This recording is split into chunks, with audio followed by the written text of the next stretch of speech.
Thank you. Give me 1 second.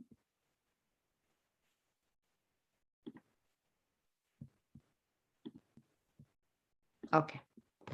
All right. So today, you all know this auspicious occasion of Lord Rama's appearance, which is called SriRama Navami. And you all know when Lord Ramchandra appeared, right? Which yuga he appeared, you all know? Anybody can tell me that?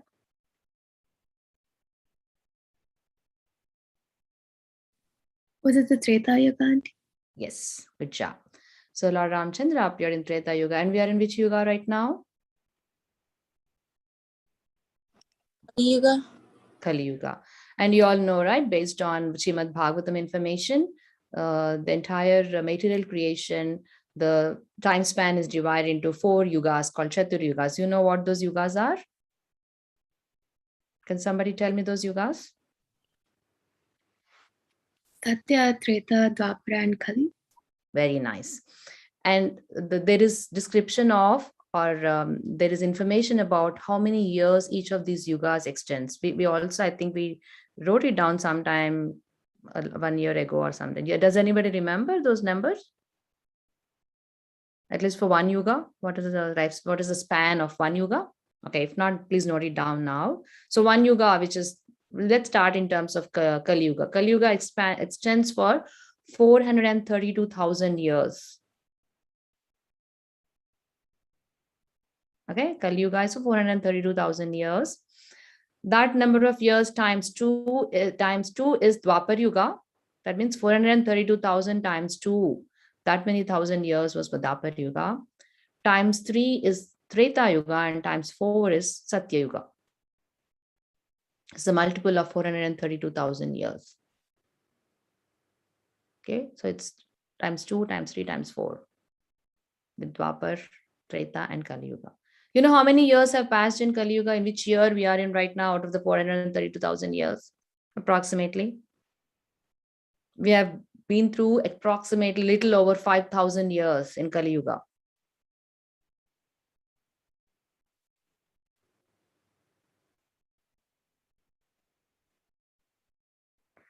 That means Krishna, Lord Shri Krishna, when he appeared in Dwapar Yuga, that was only 5,000 years ago.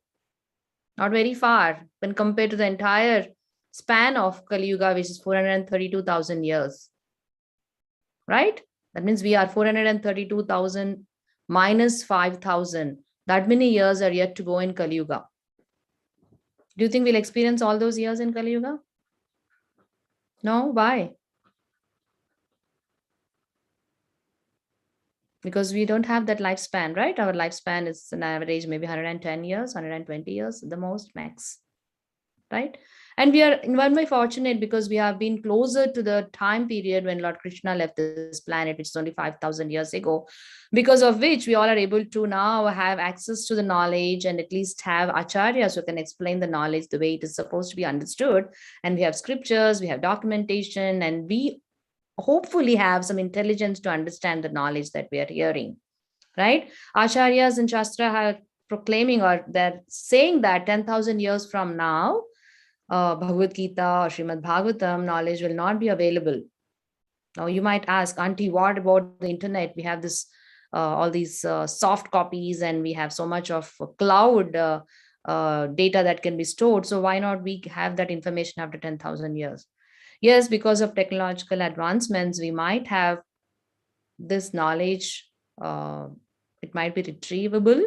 However, we will not have the intelligence to understand. We'll not have proper people to interpret this knowledge and proper intelligence to understand this knowledge.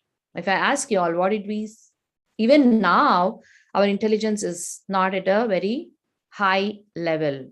But the fact that if I ask you all, what did we learn, or which verse did we do? I'm hoping which verse we do answer, you'll be able to tell. But if I ask detail of everything that we spoke, who was supposed to write the summary of last class? Did you send it, Sonika? Okay. Thank you. So, how many of you read that summary that Sonika sent? Not everyone here. Why? It's not for you? Do you all think it is for somebody else, right? It's not for you because we already know everything. Those who didn't read, they already know everything, or they remember everything that was discussed, or they don't have any takeaway points from last class. Either, I mean, any one of these reasons, right? That the reason that you didn't read could be any one of these reasons. If it is a priority, if it is something which you have to know, if there is something which you had to take away home from the class, you would have at least read it. But anyways, that's besides the discussion. So the intelligence, our current intelligence is right now also not good enough for us to remember or assimilate or um, apply what we have heard 1 week ago. And as the Kali Yuga progresses, there's deterioration of this intelligence. So we are in a very good time of this Kali Yuga where we have access, we have intelligence, and social media is its boom right now, where we can use it for our benefit rather than for our disadvantage, right? So with that said, now we're talking about Lord Ramchandra's appearance. Lord Ramchandra appeared in Treta Yuga as the son of King Dashrath and Kausalya, right? He had 3 siblings, and were Bharata, Lakshmana, and Shatrughna. Lord Ramchandra is an ideal role model. He's called Maryada Purushottama. In his appearance as Lord Rama, he conducted himself as an ordinary human being. He didn't show his superpowers anytime. Though he is Supreme Personality of Godhead, he did not show his superpowers. Unlike other avatars in other Yuga avatars, where there was some display of the opulence of the Lord in terms of his power, strength. Like, for example, in Dwapar Yuga, when Lord Krishna appeared, he lifted the Govardhana hill on his pinky, left hand pinky, for 7 days and 7 nights, which is superhuman. Yes or no?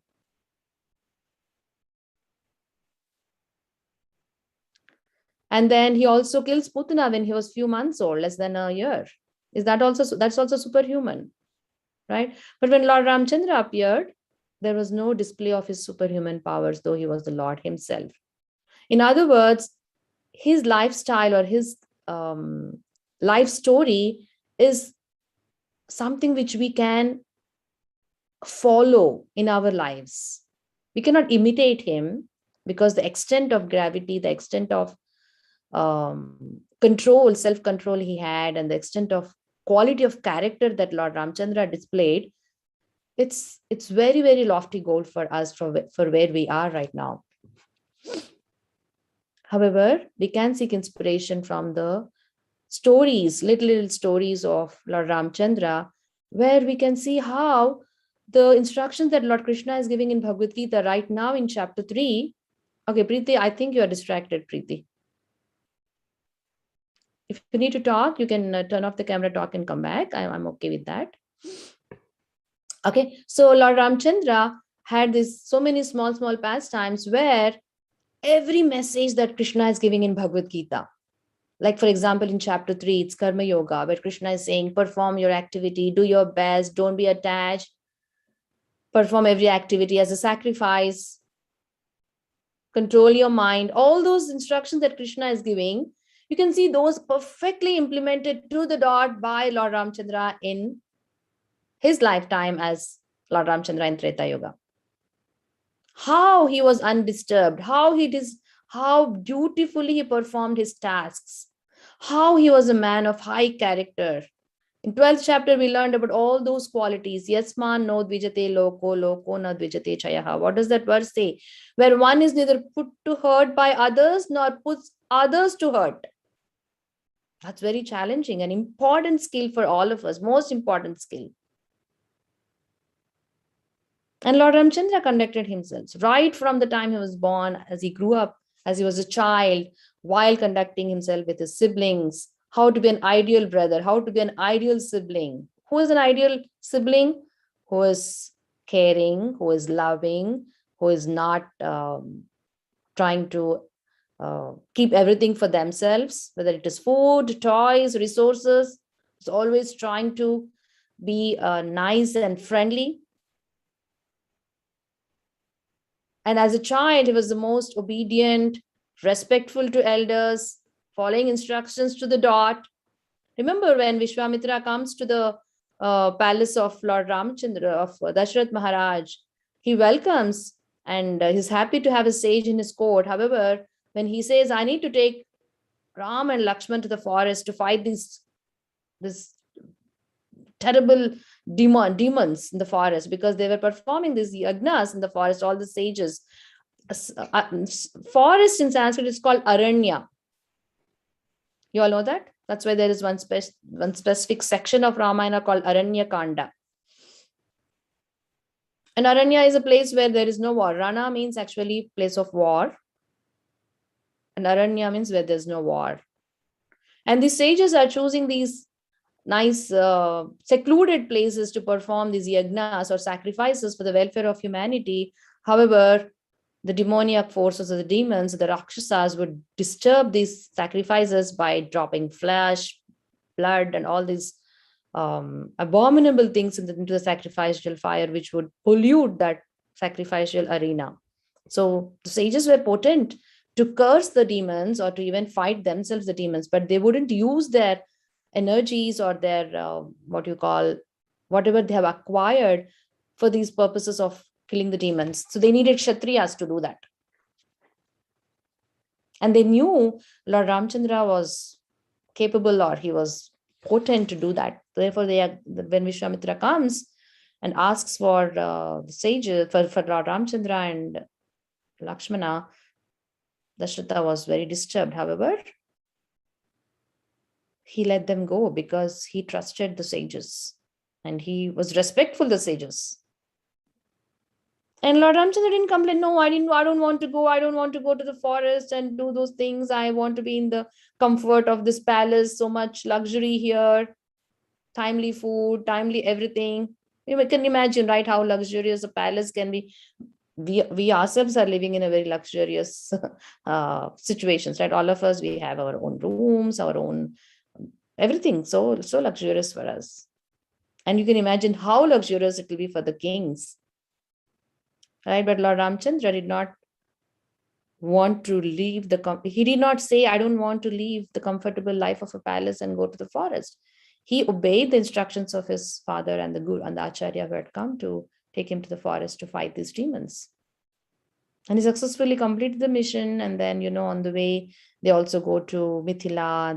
That's where they see the Swayamvara of Mother Sita. Right, all that pastime happens.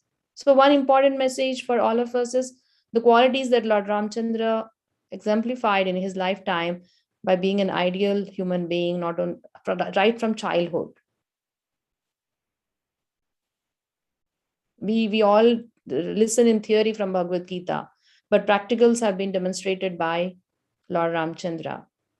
Think about how you, as in your age, at your in your role as a sibling, as a child, a daughter or son in your family, how you are able to imbibe or seek inspiration from Lord Rama and at least practice something, right? How can we lead our lives based on when he was sent to the forest? I mean, even before he went to the forest, the night before, he was going to be crowned as the king, and the entire kingdom was celebrating this joyous moment, decorated the entire kingdom with flowers, with lamps, with different types of rangolis. Every street was decorated. People were in that mood of festivity, right? And then the next morning is going to be the coronation of Lord Ramchandra as the king of Ayodhya. King Dasharatha was extremely happy, not only because he will be relieved of the burden of being the king, which is a huge responsibility, because it's the entire kingdom that's going to be dependent on you, your choices, the way you do your sadhana of connecting with the Lord, because those kings were Rajarshis at that time. They would seek their strength of the mind strength, the character strength by this sadhana, with this practice of connecting with the Lord, along with physical strength of being able to protect the kingdom from enemies. So all this was a huge responsibility, and King Dashrath was getting old.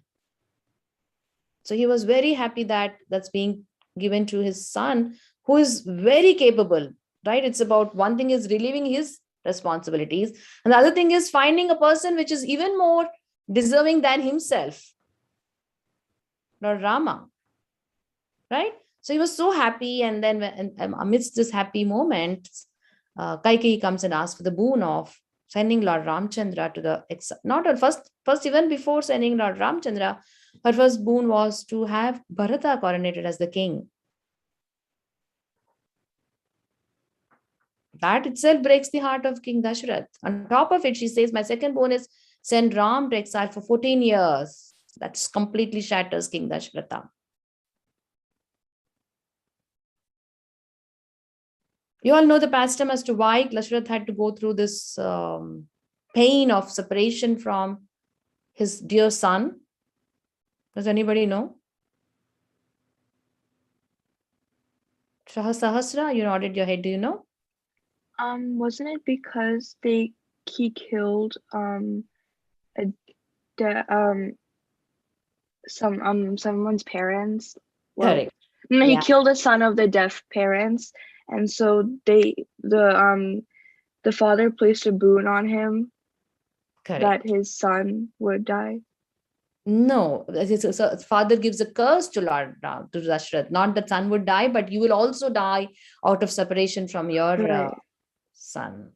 Right. Because when Shravan Kumar, who is he's a very devout son, he's so devoted to his parents, old parents who were blind, and he would carry them on a stick with two pans. He would make them sit on either side, and he would carry them to various pilgrimage places because they were old and they wanted to visit all the pilgrim places. And Shravan Kumar is carrying his parents, and at one point he puts them under a tree, and since they were thirsty, and he goes to a nearby lake to get some water. And King Dashrath had this boon of, or he had this talent of being able to hunt for animals based on, it's called Shabda Bedi. He has this arrow which can go based on where the sound is coming and shoot at the animal, right?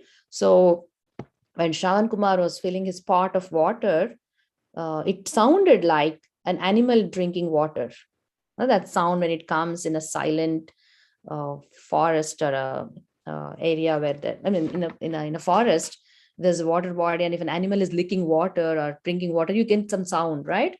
So this sound appeared similar to that of an animal drinking water. So Dashratha Maharaj, in haste, see, that's where consequences come into picture. Regardless of how elevated you are, once you lose your buddhi or intelligence and act unintelligently because of the power that we have in our hand, regardless of what position you are, you have to face the consequences. That is karma equation. Krishna himself says, right? For good things, you get good reactions, bad things, you get bad reactions. So when Dashrath Maharaj said that arrow, which was driven by the sound, or which was aimed at the sound that from where it was coming, it went and hit Shravan Kumar, who was actually a human. And when he heard the sound of a human crying out of pain when the arrow struck him, Dashrath Maharaj realized he did a great blunder. So he ran to that place and he notices that it was a human being, and he was terrified. He was so sorry, and it was an irreparable mistake, right? Because that person lost, Shravan Kumar loses his life. Even while losing his life, Shravan Kumar, he says, please go take care of my parents. I put them under a tree. I told I'll give them water, so please go take care of them. First give them water. So Dashrath Maharaj, when he takes this pot of water to the parents are blind, they couldn't see. And they asked, when they talked and when they asked, when no one was responding, and when King Dashrath he started speaking and told what happened, they were grief-stricken, obviously, right? And they, out of pain of separation from their son, they say, just as you have separated us from our son. And I think they leave their body, the parents, when they heard the terrible news, they're about to die, and then they curse, or they say, okay, now it's all again a leela. And we should not ask logical questions here. Or why did they curse? He's a king. He didn't know all that. But it's again a leela for all of us, a pastime for all of us to learn that ignorance is not a bliss. Just like when you cross a red light because you didn't know red light means stop, is that a bliss? Can you ask the cop, or can you be protected from accidents just because you didn't know that red light means stop? You are liable for the punishment that comes with it. Similarly, Dashrath Maharaj not knowing that it was a person or a human being is not a bliss. He should have been conducting himself with due diligence. So that is the message for all of us here. It's not about why the old people cursed Dashrath Maharaj. Dashrath Maharaj was the king. He didn't know. It's for us to know that ignorance is not a bliss, is not bliss, and therefore we have to be very careful in seeking knowledge and conducting ourselves after seeking knowledge. Because sometimes, even after knowing some things, we do mistakes. Yes or no? That is even more bad. And Dashrath Maharaj gets cursed, and therefore the curse was, you will also leave your body in separation from your son. And that comes into play when Kaikeyi asks Lord Ramchandra to be sent to the forest. So Dashrath Maharaj, per his karma, per his the reaction of that curse that was given to him is coming into play now, and according to that, he was very, very grief stricken. And however, Lord Ramchandra, when he comes to know about this, he was not disturbed even a tad bit. He was completely okay with either being crowned as a king or giving up all the opulence. See, one thing is not being crowned as a king. Okay, you are going to be crowned as a king, but you don't be crowned as a king. And the other thing is, you don't even get to live in the palace and go out to the forest with no opulence at all. That's not like you'll have a chariot, you'll have a nice house set in the forest, and you'll have all the opulences, you'll have a nice sleep number bed or whatever. It's not like that, right? Not having a cushiony shoe, nothing like that. Anurag, are you paying attention? Okay. So he's, you remember that verse in chapter 12? What is that verse? Let's see, compare the verse, which says,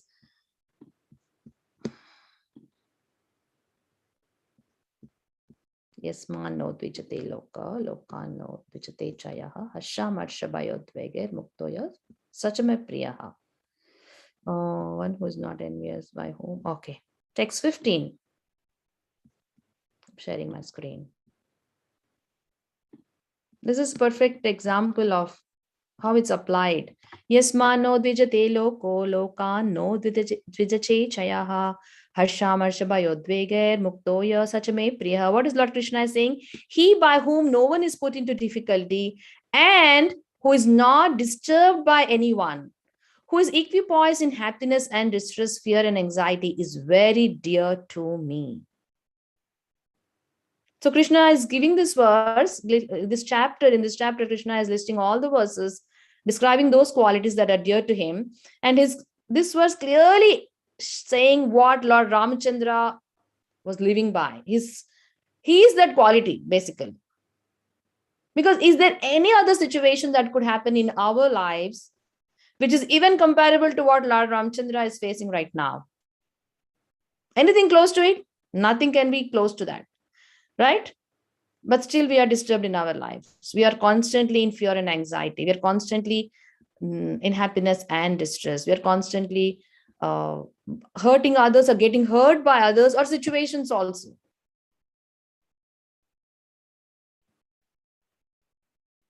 But Lord Ramchandra exemplifies that verse by saying, yes, it is possible. Kingdom versus forest.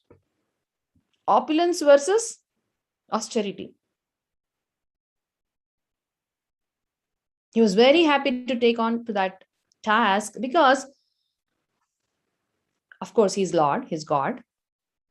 But then he knew that when we perform our activities dutifully, okay, remember this, when we perform our activities dutifully and in Krishna consciousness, whatever comes our way, whichever situation comes our way, clearly is for our good.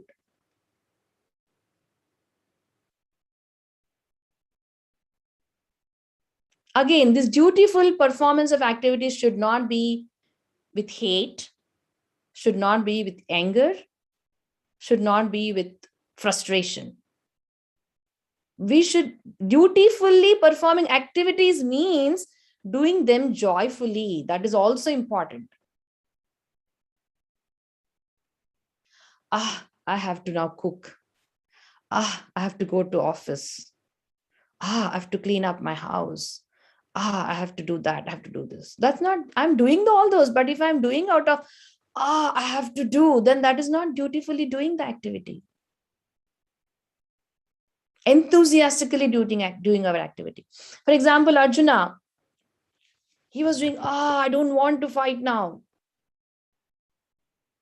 But then after listening to Bhagavad Gita, yes, I want to fight. Same activity. Is there any change in does Krishna say, okay, you don't do this, I will do it for you. You only take care of this part. Or you only wage for 10 days. Or you only do half of the war. Did Krishna give any concessions in the instructions while giving the instructions to Arjuna? It was the same war, same opponents. It was the same guru, same grandfather, same cousins. Nothing changed before and after the instructions of Bhagavad Gita. But before instructions of Bhagavad Gita, Arjuna was, I have to do. No, I will not do. I don't want to do because of so and so and so and so reasons, all centered around him and his body. But after listening Bhagavad Gita, yes, I will do. And in that, yes, I will do, there was loss of Abhimanyu, there's loss of Upapandavas, there's loss of his guru, there's loss of his grandfather.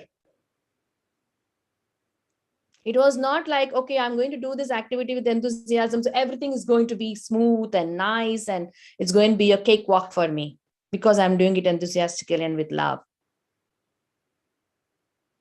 It had its own ups and downs on the path of this war. However, Arjuna was firmly fixed in that consciousness where he knew that whatever comes out of this war is exactly what is good for me.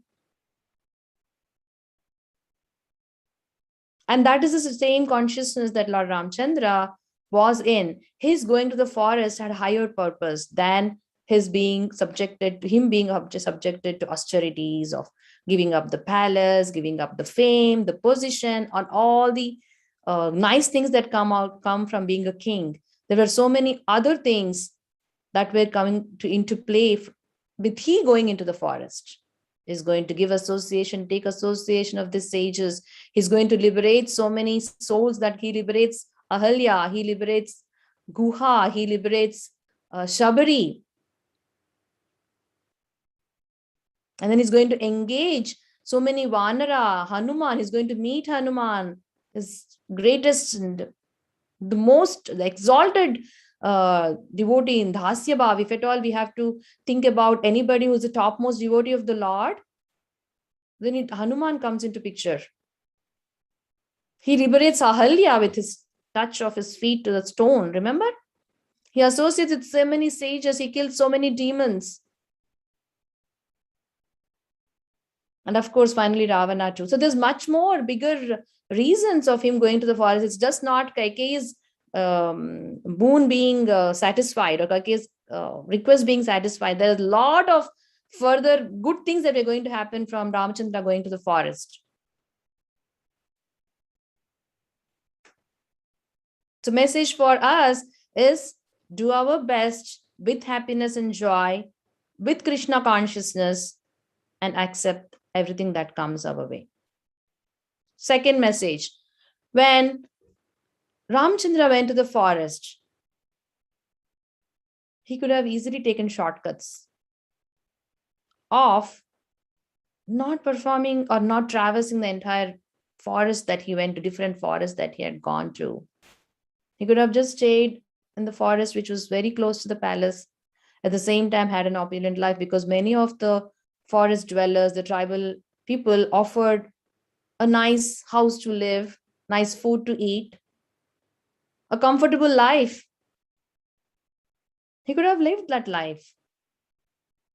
Nobody would come and check on him. There were no means for them to come and check unless Kaikeyi had sent some spies.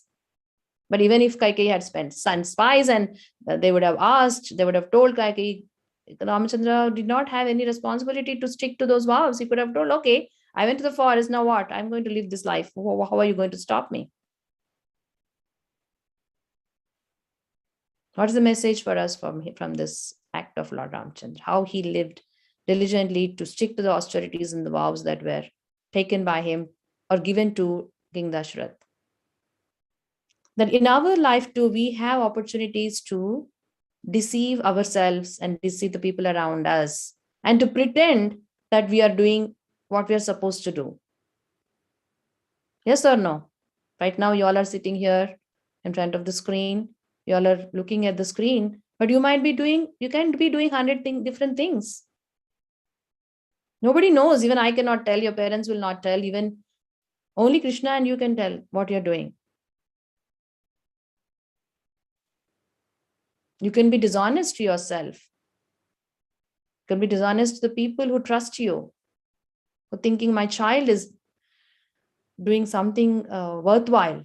That's what your parents are thinking. You're sitting in the room and doing something worthwhile. Not only about this class, you could probably be telling Amma, Mom, I'm going to study now. Don't disturb me for 2 hours. Then a loving parent will think, yes, my baby, let her study, let him study. So I'll not bother him. I'll take the food to his room also. Sometimes that happens, right? Food comes to your room, yes or no?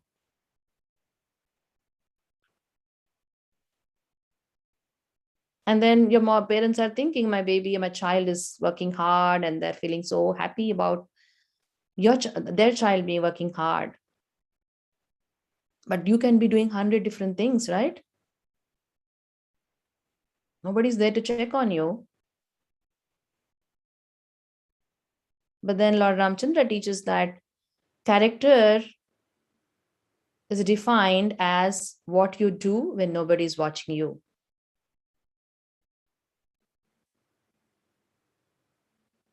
It's very hard. The happiness that we get out of doing wrong things or doing things that give us temporary happiness, right? Like if you're watching a video or browsing or doing some social media stuff, sitting in the room when you are supposed to be studying, you might be getting happiness.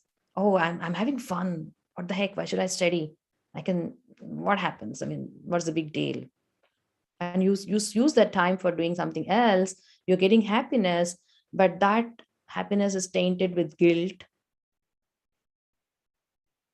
and consequences that come after. Maybe you don't do good in your exam or don't do your project well, and that becomes a habit which gets carried over, and then ultimately your exam results will not be good, and you will be not as refined person.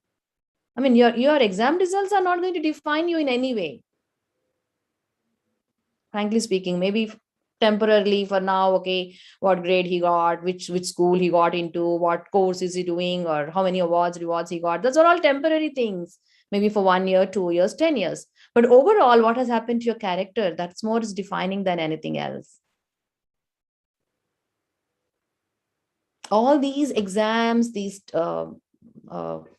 all the things that we do, the duties that we do, are actually going to help us to build our character. Those are ways by which we can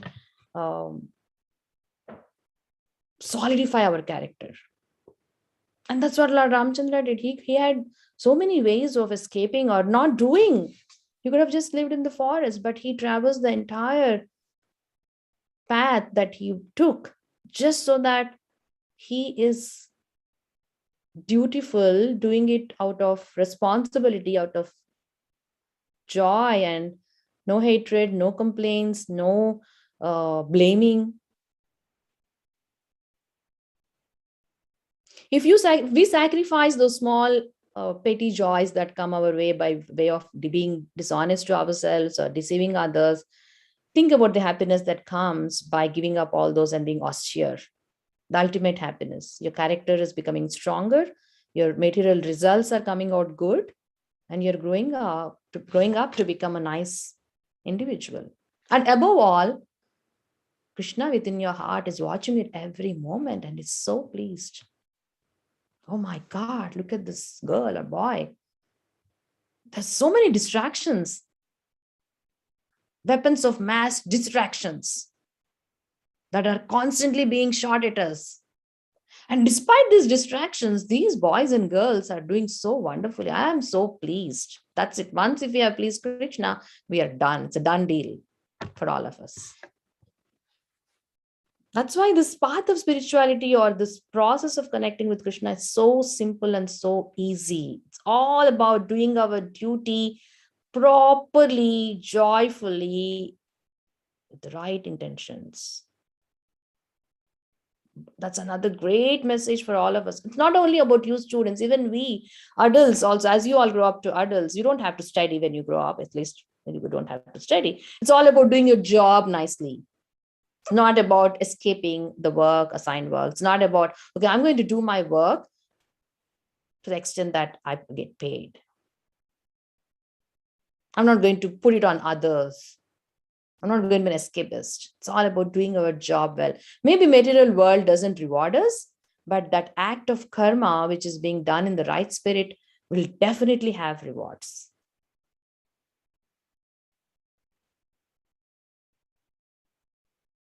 All of us have one wealth in common. What is that?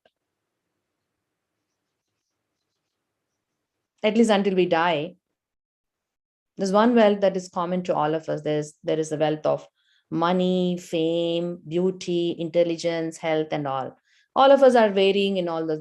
We don't want to compare, but we cannot tally each one of things. We cannot equal each other in any respects. But there is one thing that is common to all of us in a given day, that is time. 24 hours is equally given to all of us. Of course, lifespan, people die a different number of years. That is not what I'm calculating. But as long as we live in a given day, if we go day by day, we all have equal number of hours and minutes. How do we engage every moment of our day? In reality, all these moments have to be aligned with our true goal of life. The true goal of life is to please Krishna. That doesn't mean you sit and chant 24 hours. The way this material world is designed is you have to rest also, you have to sleep. Otherwise, you can't function. It's not like, oh, I have to align myself with Krishna's, remembering Krishna, so I'll not sleep. You can't function at all. You'll just fall apart. We have to employ the mode of ignorance to sleep. Employ the mode of passion to study well. So every moment we are employing these different modes. Why? Not for my sense gratification, but for fulfilling the real purpose of life. Don't even think that I'm doing it for Krishna. We are not doing it for Krishna at all. We are doing it for ourselves. If you study well and get good grades, if you think that, oh, I'm doing it for my mom and for my dad, that is the height of ignorance or stupidity. That is a byproduct. Your parents will be happy. But will your parents enjoy the real benefits of you studying well and getting into good college? You are experiencing the good college. Again, there is nothing like good college, bad college, but whatever you are pursuing, if you get a good career, if you want to be a doctor or an engineer or a pilot or whatever, you are the one who's going to experience each of those careers or professions. Are your parents going to come and experience, whether it's a medical college or engineering, will they come and sit with you and experience every moment with you? No, you are the one who's going to experience. That's only a byproduct. Your parents, your well-wishers are going to be happy, but you are the ultimate person who's going to experience the bliss that comes out of it. Similarly, spiritual journey also, if we think that, oh, I'm pleasing Krishna and I have to please Krishna, I have to make him happy, that is bogus. I mean, Krishna is always happy. He's not going to be happy. He's independent. His abhigna swarat, meaning completely independent. His happiness does not depend upon we giving him happiness. For us, our happiness depends upon other people talking to us nicely, other people giving us gifts, other people making us feel good. Isn't it so? When we put a post on Insta, our happiness is dependent upon how many people like it, how many people have commented on it. Yes or no? If you post it there and if you see no comments, what would you be feeling, as opposed to you see a lot of comments and people are telling likes and all that? Krishna is not dependent on our, it's for our own good.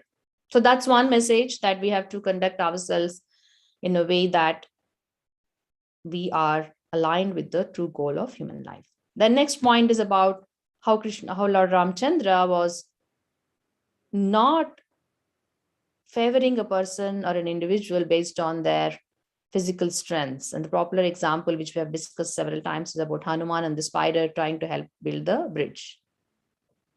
Did we discuss that today? Because I had one class before this. I told this example there also. Did we discuss that yet? No. Okay. So Hanuman was building this bridge, this Rama Setu, to connect to Lanka to help get Mother Sita. They're all being instruments in the endeavor or in the hands for Lord's mission. Lord's mission was to get Mother Sita, and then they were all being instruments. And as everybody was enthusiastically helping, Hanuman, being the most powerful and the topmost devotee of the Lord, he was very enthusiastic, carrying big boulders and throwing on the bridge. And as he was doing this, he notices a spider who also was inspired to help in construction of the bridge and was going and making itself wet, coming to the sand, rolling on the sand, carrying some sand particles, going onto the bridge and wiggling its body, shaking its body so that the sand particles fall on the bridge. So it was trying to be an instrument in the mission of the Lord. So Hanuman notices the spider on the way and he says, "You are coming on my way and I'm scared and worried that I'll step on you. Can you get out of my way? You are hardly doing anything. Do you think you are even helping? How does it matter? The sand particles that you're dropping, in what way does it contribute to the bridge? Are you crazy? Just stop it." Maybe not exactly the same lines that I told, but that was the pride in his, that was the mood with which Hanuman was doing when he saw the spider. That was the consciousness. And then as this consciousness of pride or thinking that his endeavor is better than others came up in his mind, Lord Ramchandra comes and says, "To me, you and the spider are the same." Then Hanuman is like shocked. How can it be same? See, I'm putting big boulders and spider's hardly doing.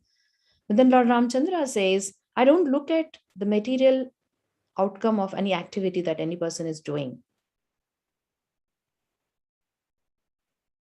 In reality, Ramchandra did not need this Vanarasena to build the bridge. He could have just, by the snap of his finger, gone and got Sita or anything. That arrangement was made for another purpose, for each of those souls to prove how surrendered they are to the Lord, how they can be instruments to the Lord, how Lord Ramchandra was able to conduct himself as an ordinary human being, as Maryada Purushottam. All that is a reason. He says, "For me, you and the spider are the same. Believe me, or whether you agree to it or not, whether you can understand it or not. That is the fact of life, because your intent and the spider's intent are no different. And that is what is what I see, not what results are coming out of your activity." Isn't that a huge hope for all of us?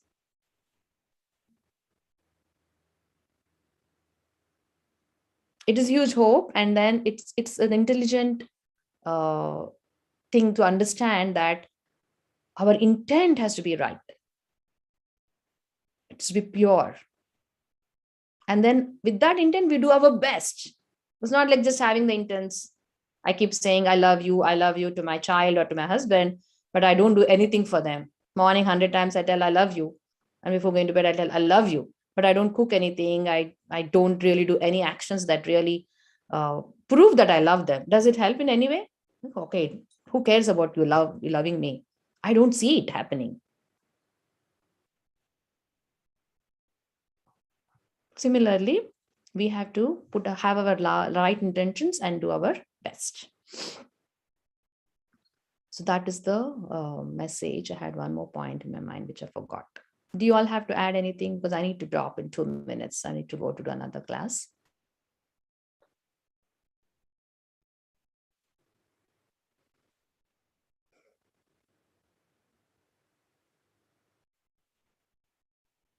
Okay, all of you write down in your own words, what are the messages that we discussed today, and send it in the group. Those whoever is here.